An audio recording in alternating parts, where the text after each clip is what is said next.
এইখিনি আজি আমাৰ ক'ব লগা আছিল। লগতে আৰু এটা দুৰ্নীতিৰ বিষয়ে কৈছো, আপোনালোকে চাওক, আপোনালোকে লিখি ৰাখিব আমি যিখিনি কথা কৈছো। আমি প্ৰেছ মিটত কৈছো, অন ৰেকৰ্ড কৈছো। 15 ফাইনেন্সত কেইটামান স্কিম ধৰিছে, সবখিনি পইচা গোপ গ্ৰাহাই মানে গিলি লোৱাৰ ব্যৱস্থা। আজি চাওক, তেওঁ এটা স্কিম ধৰিছে আপোনাৰ repairing of Chudurupi M E school বুলি। Repairing of Chudurupi M E school এটা ফাণ্ড ধৰিছে প্ৰায় 5 লাখ মান টকা। সেই স্কিমটো আপোনালোকে চুডুৰুপি এম ই স্কুলত গ'লে নাপাব। আজি সেই স্কিমটো তেওঁ কি কৰিছে, তেওঁৰ ব্যক্তিগত নামত নুৰুল আমিন চৌধুৰী কনিষ্ঠ মহাবিদ্যালয় বুলি সেইখন বাউণ্ডাৰীৰ লগতে এখন স্কুল আছে, বাউণ্ডাৰীৰ ভিতৰতে আছে নুৰুল আমিন চৌধুৰী জুনিয়ৰ কলেজ বুলি।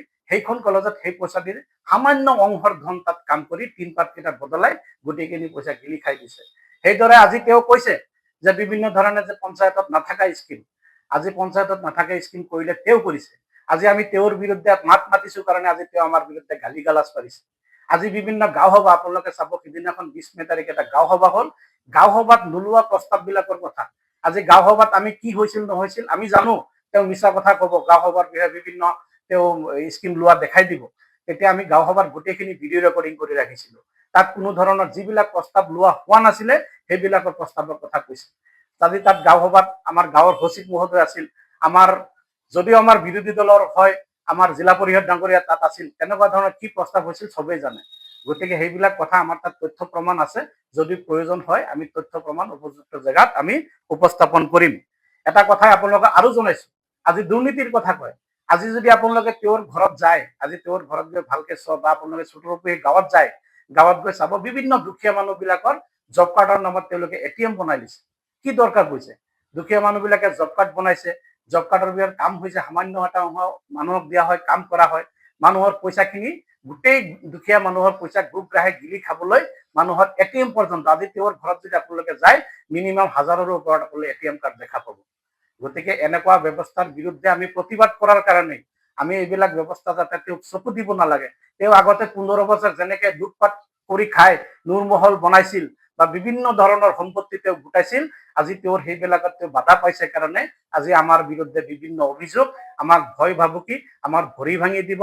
আজি বিভিন্ন আমাৰ গাঁৱৰ উঠি অহা ল'ৰাবিলাকৰ বিৰুদ্ধে বিভিন্ন ষড়যন্ত্ৰত লিপ্ত হৈছে। এটা কথা হ'ল, আপুনি প্ৰশ্নতেই কৈছে যে প্ৰেচিডেণ্টৰ স্বামী। আমাৰ প্ৰশ্নটো তাতেই, আমাৰ গাঁৱত ৰাইজে সভানেত্ৰী শৈলিমা চৌধুৰী ডাঙৰীয়ানীক বনাইছে, সেইটো আমি মানি লৈছো।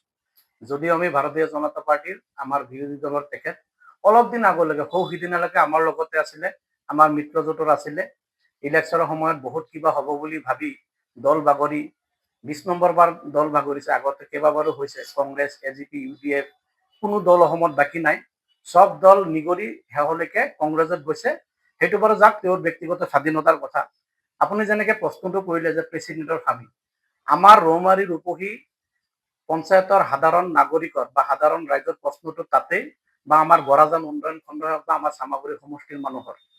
আজি চাওক, অলপ দিন আগতে এইজনী আমাৰ সন্মানীয় সভানেত্ৰী মহোদয়াই এটা উপদেষ্টা নিয়োগ পত্ৰ চাগে আপোনালোকে পাইছিলে, মই পূৰ্বৱৰ্তী এটা প্ৰেছ মিটত দিছিলো। অসমত 2200ৰ ওপৰত পঞ্চায়ত আছে। কোনো পঞ্চায়ততে কোনো সভানেত্ৰী বা সভাপতিয়ে কোনো উপদেষ্টা দিব নোৱাৰে, বা তেনেকুৱা পঞ্চায়ত এক্টত কোনো ধৰণৰ তেনেকুৱা আপোনাৰ উপদেষ্টা দিয়াৰ নিয়ম নাই। তেওঁলোকে এটা চল্ভ কৰিব বিচাৰিছিল। আজি চাওক, আমাৰ ওপৰত দালাল বুলি যিটো শব্দ কয়, দালালি কোনে কৰে আৰু কেনেকে কৰে, কি ধৰণে কৰিব বিচাৰিছে। যেতিয়া আমাৰ মাননীয় মুখ্যমন্ত্ৰী হিমন্ত বিশ্ব শৰ্মা ডাঙৰীয়া তথা আমাৰ সেই সময়ৰ পঞ্চায়ত মন্ত্ৰী তথা বৰ্তমানৰ আমাৰ সন্মানীয় আমাৰ বিধানসভাৰ অধ্যক্ষ ডাঙৰীয়াই এটা নিয়ম কৰিলে যে পঞ্চায়তত আমাৰ যিসকল মানে সভানেত্ৰী থাকিব, তেওঁলোকৰ স্বামীয়ে হস্তক্ষেপ কৰিব নোৱাৰে। তাতে আমাৰ নুৰুল আমিন চৌধুৰী ডাঙৰীয়া মাথা গৰম হৈ গ'ল। যিহেতু এতিয়া লুটি-পুটি খোৱাৰ বস্তুটো অলপ কমি গ'ল। তেওঁ তেতিয়া এনেকুৱা এটা দালালি বুদ্ধি উপস্থাপন কৰিলে। তেওঁ কি কৰিলে, পত্নীক দিয়াই নিজকে তেওঁৰ পঞ্চায়তৰ 1000 টকা দৰমহাত, তেওঁ মাত্ৰ 1000 টকা দৰমহা দি তেওঁ উপদেষ্টা দেখালে। উপদেষ্টা দেখুৱাই তেওঁ পঞ্চায়তত হুৱাই বুৱাই লুটপাট কৰা আৰম্ভ কৰিলে। যেতিয়া তেওঁ, আপোনালোকে এটা স্কিম মই কওঁ, পঞ্চায়তৰ কেম্পাছত এটা স্কিম আছে, plantation of agar and chandan tree at Kendraguri GP campus. এই কেম্পাছটোত যেতিয়া যিকোনো খবৰৰ বাবে যোগাযোগ কৰক আমাৰ এই নম্বৰত 9181 307 2221।